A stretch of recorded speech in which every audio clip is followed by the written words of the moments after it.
বর্তমানে যিনি বঙ্গবীর কাদের সিদ্দিকীর বিরুদ্ধে আশীর্বাদ পুষ্ট, আব্দুল লতিফ সিদ্দিকীর আশীর্বাদ পুষ্ট, সিদ্দিকী পরিবারের সর্বকনিষ্ঠ জনতা আজাদ সিদ্দিকী আজকে উপজেলা চেয়ারম্যান হয়েছেন।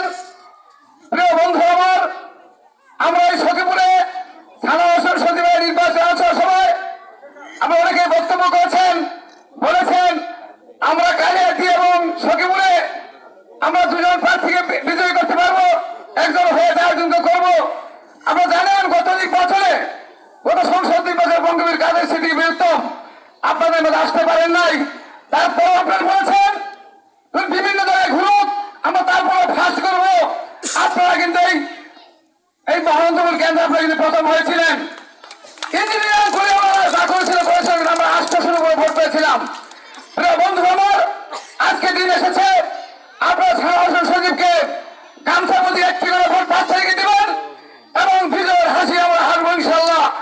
এখন বক্তব্য উপস্থাপন করার জন্য আমি বিনয়ের সাথে অনুরোধ করবো শামীম আল মনসুর আজাদ সিদ্দিকী মহোদয়কে।